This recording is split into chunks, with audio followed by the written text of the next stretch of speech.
Hello everyone, welcome to the first tutorial episode here on Survivalists.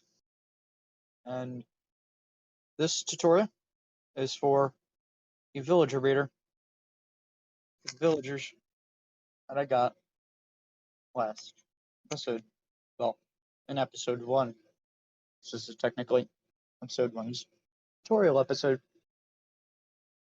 This villager breeder works on the Java edition, and theoretically it works on the Bedrock edition. You will see on screen if it does work on Bedrock or if it does not work on Bedrock, if I remember to edit that in. So let's get right into the materials, shall we? Right here is the entire list of materials you will need. You need 9 beds, anywhere from 3 to 9 works. You need 9 stacks of cobblestone or any building block, plus 9 more if you are planning to build it not in a mountain.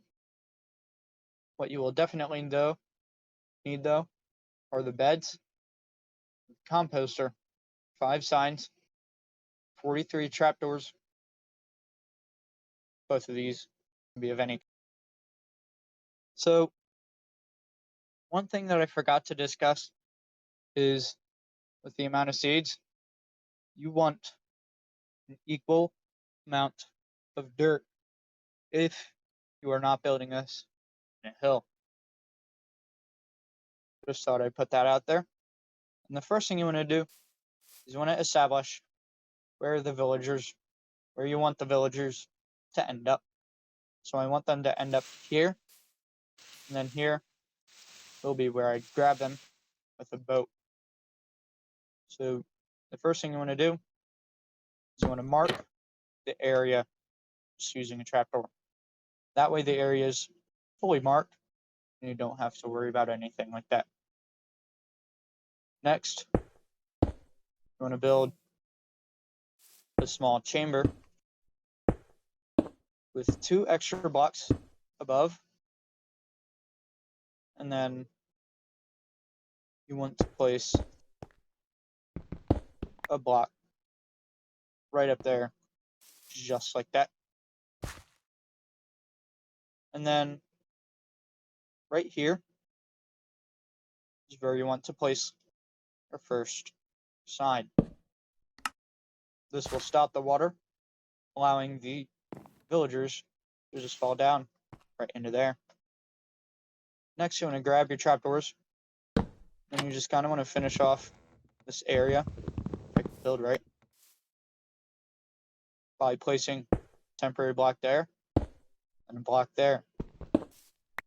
Break the temporary block, and then you want to make sure the trapdoor opens just like this, because then if this weren't here, you could just grab them both. Probably even get rid of one of these sides if you're that worried about grabbing them with a boat. Not good design on my end, but it's too late to change it. Next, you want to build back 4 blocks. That's 5 because lag. It sucks. But yeah, you want to build back 4 blocks on both walls. And then right here at the end, I'm going to build 2. Another material I forgot to mention, you want water. And this is where the last of your 4 signs go. Once I can find the right area. But yeah, you do want this wall all the way down, and then break that. Shoot, I went one too few. Once you have that done, you can break down by 1 block place signs all through here. They can be anywhere, in any way, as long as you can place the water there and it flows without flowing everywhere. So next, while you're down here, you want to take your trapdoors, and it doesn't matter how you place them. You want to place 1, 2, 3 trapdoors, if I can ever get to the area with all this lag.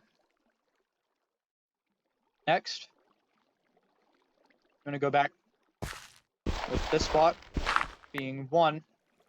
Did not mean to break it.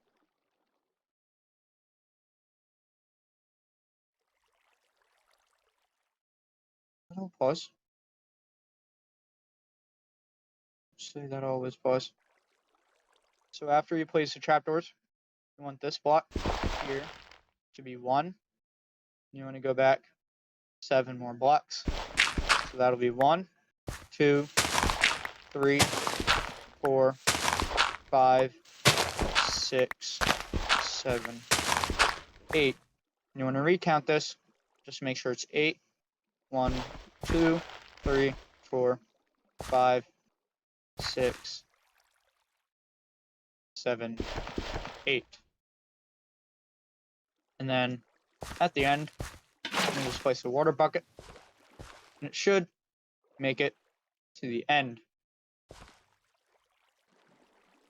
You do want to make sure that the entire area is walled and ceilinged, except for when you get to the end 2 blocks. Because once you're there, you want to dig up either to the left or to the right, does not matter. And you want to dig back or build back 8 blocks. You also want to make sure that this newly dug area is all walled and ceilinged off to prevent any zombies from entering. And that even includes this area that you left open so the villagers could easily drop down. So once it's all walled off, ceilinged off and everything, you can just place water on these back 2 blocks. One thing that I forgot to do is I forgot to ceiling off that area. You want to make sure that all areas are walled and ceilinged off to prevent any zombies from entering. Even if it's in a well-lit area, you'd rather not take chances. So once the water is placed in, you want to go back. You want to go up 1 block, and you want to go back 8 blocks and do the same thing you did here. Place the water in the back. So after you've dug it out and you've placed in the water, you want to go on both sides, and you want to place 9 trapdoors all on this level. And then across from them, I'm going to place 9 more and make sure they all open in the same way. So after you have placed in and opened all these trapdoors, you actually want to build up, or dig up, I guess, 2 blocks through this entire thing. And then you want to place a ceiling if necessary. One thing that I do recommend doing when placing in the ceiling and any walls that you might have to is, before you get the villagers in, closing all of these trapdoors, so then you can more easily go back and forth between where the farm will be or the beds will be while building this villager breeder. So once the ceiling is in going to place down trapdoors on the bottom of all of these blocks through the entire thing. Once that's done, you just want to make sure there is wall on either side of these trapdoors.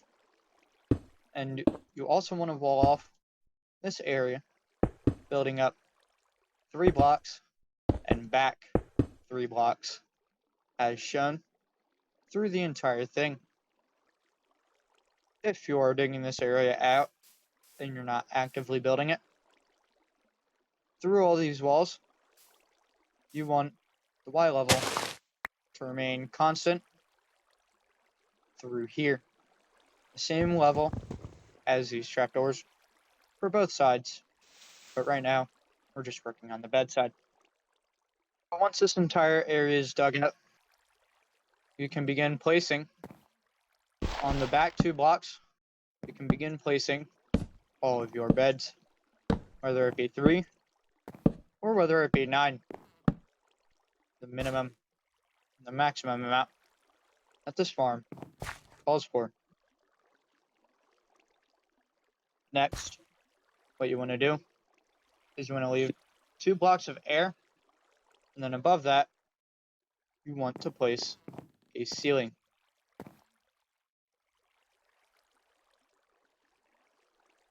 You want to place a ceiling at this Y level in comparison to the bed, so you can see 2 blocks of air and then the ceiling. Next, what you want to do is, starting with this block, this set of blocks at 1, you're going to dig out and wall off, ceiling off the same level as that block there.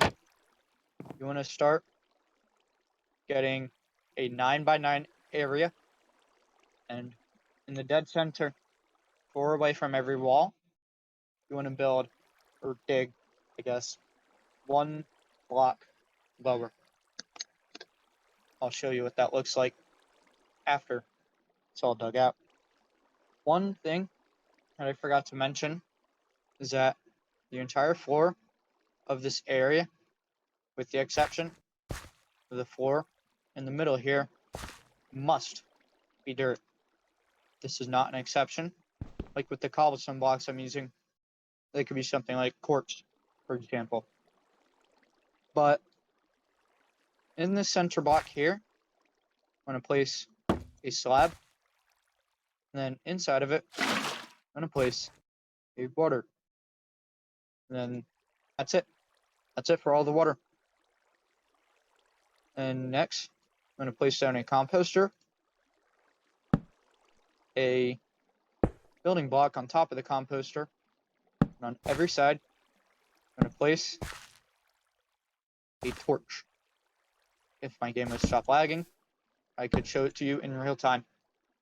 And then in each of the corners, does not matter in what orientation, you also want to place a torch. These torches are crucial for letting the crops actually grow. And next, after all the torches are placed, you want to till all the ground here and then plant whatever crop you have in all of this farmland.